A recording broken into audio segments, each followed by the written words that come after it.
Assalamu alaikum wa rahmatullahi wa barakatuh. Inshallah, we will be starting our dars soon.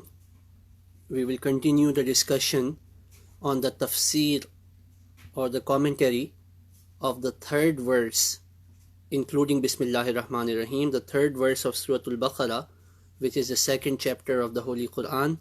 ذَلِكَ الْكِتَابُ لَا رَيْبَ فِيهِ هُدًى لِلْمُتَّقِينَ. That this is a perfect book, there is no doubt in it, it is a guidance for the righteous. So I'll just wait for a minute or so for some more members to join, and inshallah, as soon as we have some more members, we can start.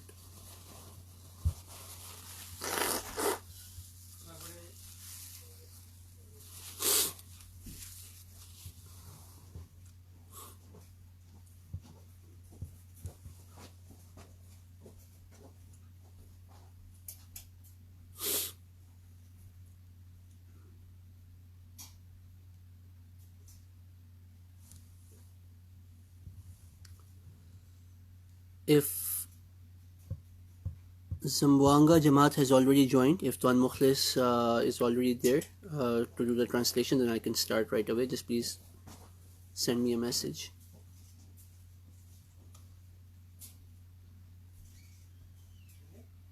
Okay, I see him. I see you now. Okay, so we will be starting the dars now.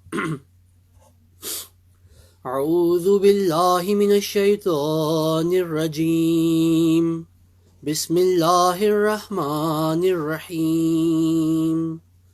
ذلك الكتاب لا ريب فيه هدى للمتقين. So we are studying the tafsir or the commentary of this verse of the Holy Quran. Again, the word by word translation of this ayah is as follows. ذَلِكَ, that, al-kitab, the book or the perfect book, la, not, raib, doubt. So la raib, no doubt, fi, in, he, it, fihi, in it, hudan, guidance, li, for, al-muttaqin, righteous, lil-muttaqin, for the righteous. ذَلِكَ الْكِتَابُ لَا رَيْبَ فِيهِ هُدًى لِلْمُتَّقِينَ.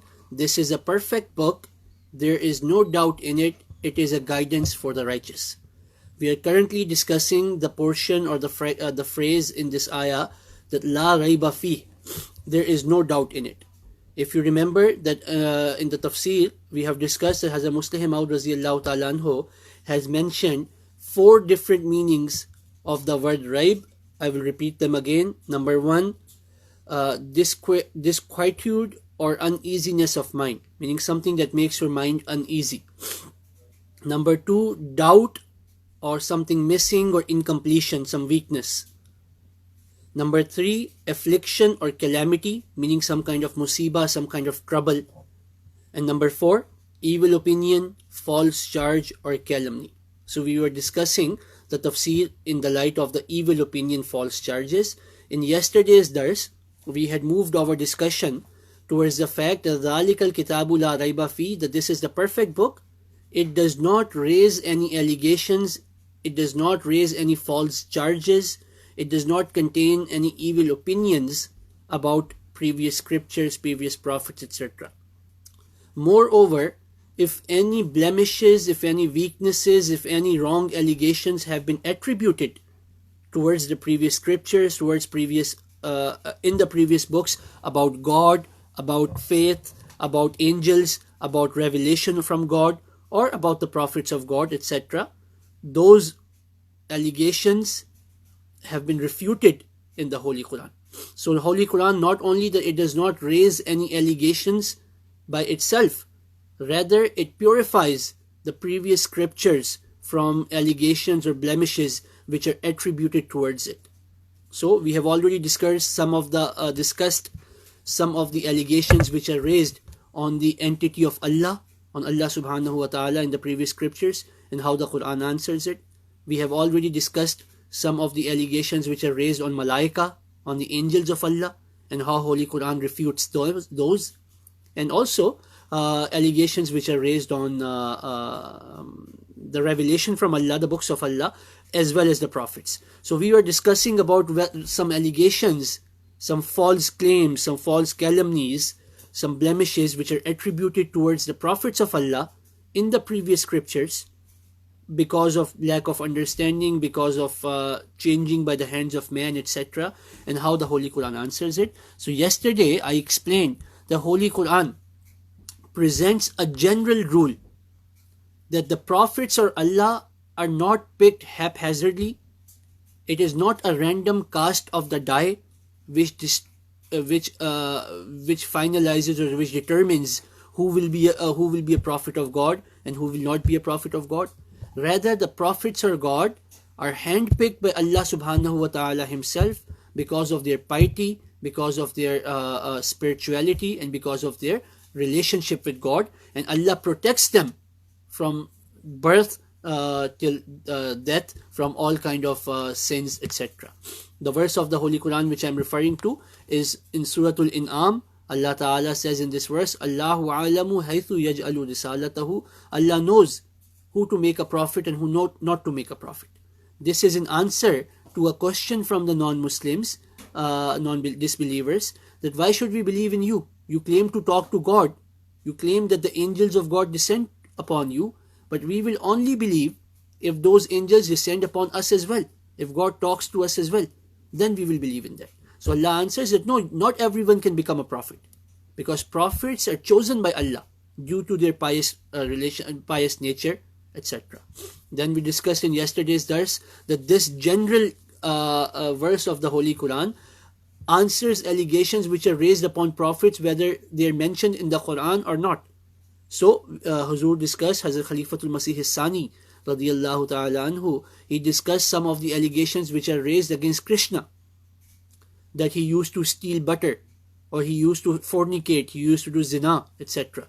So this verse of the Holy Quran generally in principle explains that the prophets of Allah are pious, they are chosen by Allah, they are handpicked by Allah, hence such things cannot be attributed towards them.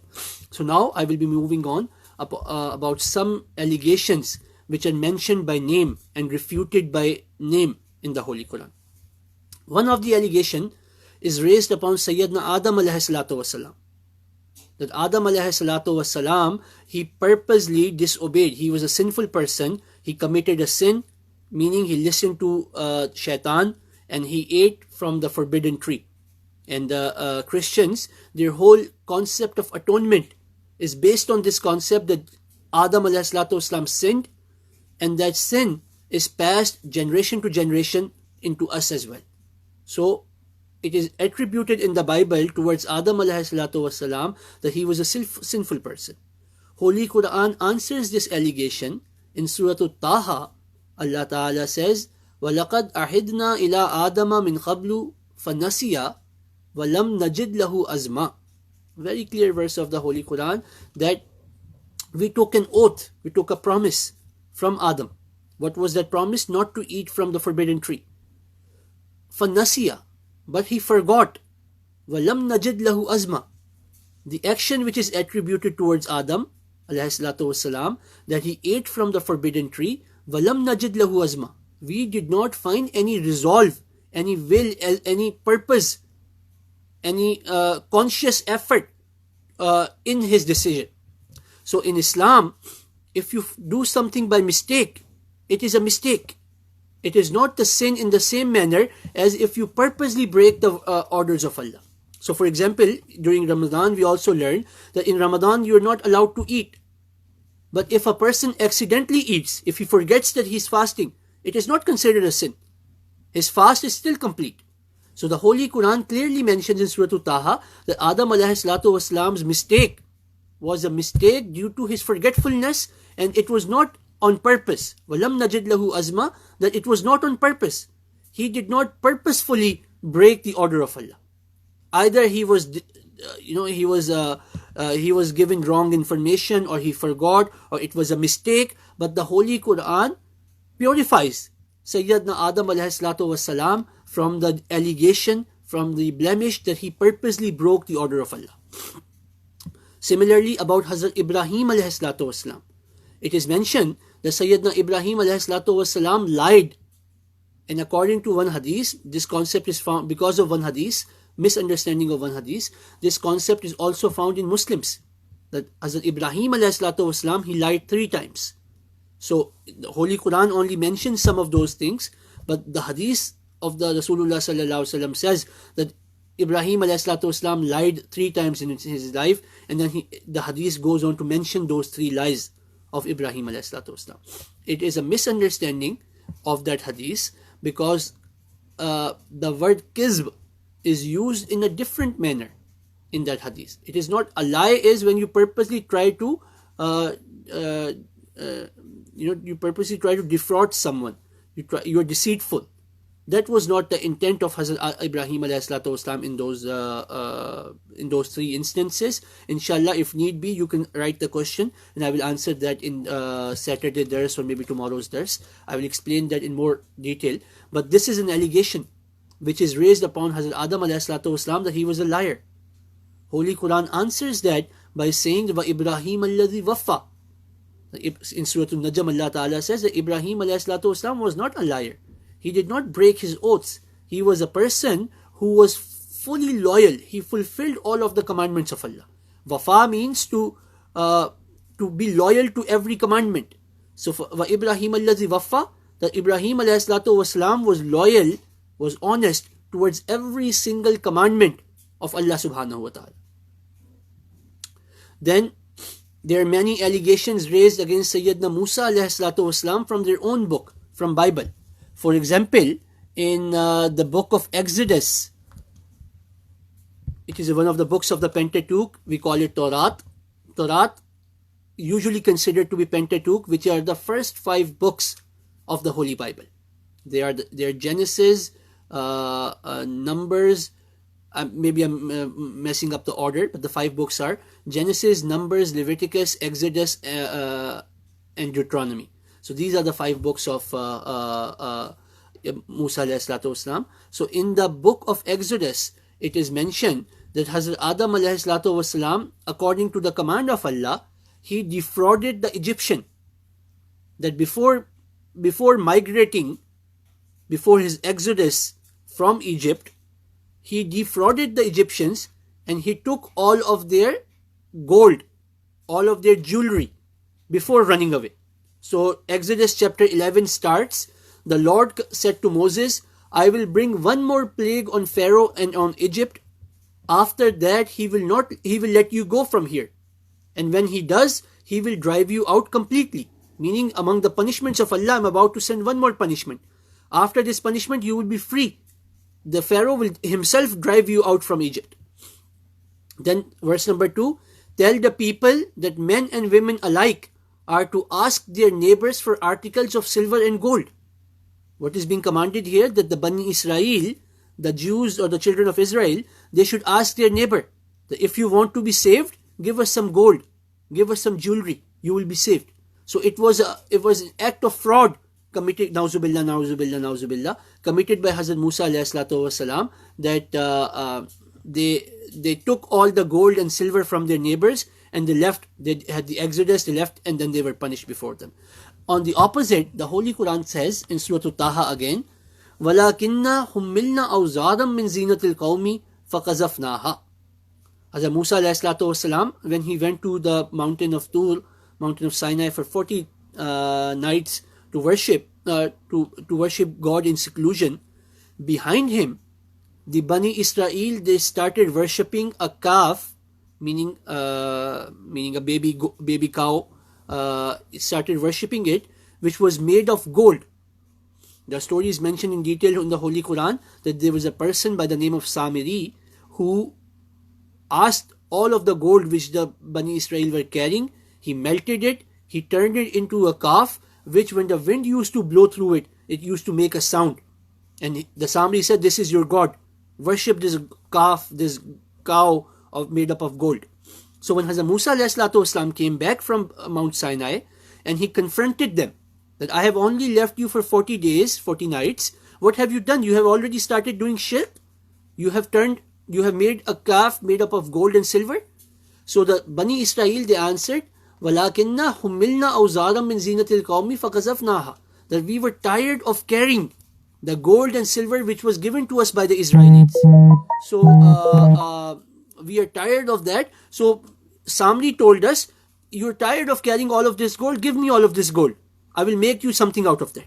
So from this verse of the Holy Quran, we learn that not only Hazrat Musa ﷺ and Allah did not defraud the Egyptians in getting their gold and running away.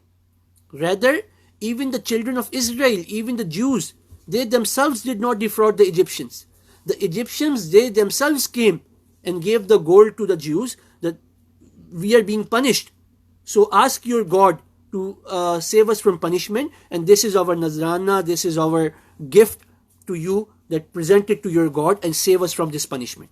So it is very clear from this verse of the Holy Quran that neither Allah nor Musa ﷺ and not even the children of Israel, they purposely defrauded the people of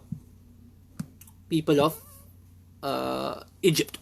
Then another allegation which is raised against Musa ﷺ is, this is mentioned in the book of Exodus as well, chapter 4, verse number 6. Exodus chapter 4, verse 6. Then the Lord said, put your hand inside your cloak. So Allah Ta'ala told Musa ﷺ to put your hand inside your shirt. So Moses put his hand back into his cloak, and when he took it out, verse number 6. And the Lord said, put your hand inside your cloak. So Moses put his hand into his cloak, and when he took it out, the skin was leprous, meaning he had leprosy, skin disease on his hand. It had become as white as snow. Now, and then verse number 7, now put it back in your cloak, he said. So Moses put his hand back into his cloak, and when he took it out, it was restored like the rest of his flesh. So according to this verse of the Bible, book of Exodus, chapter 4, verses 6 and 7, Musa ﷺ's hand became leprous. And leprosy, according to their own Sharia, according to Leviticus, chapter 13, verse number 9, 10, 11, it is mentioned that when anyone develops a skin disease, he must be brought to a priest. And the priest is to examine them, and if there is white swelling in the skin, like in the case of Musa ﷺ, that has turned the hair white, and if there is raw flesh in the swelling, it is a chronic disease, and the priest must pronounce the person to be unclean.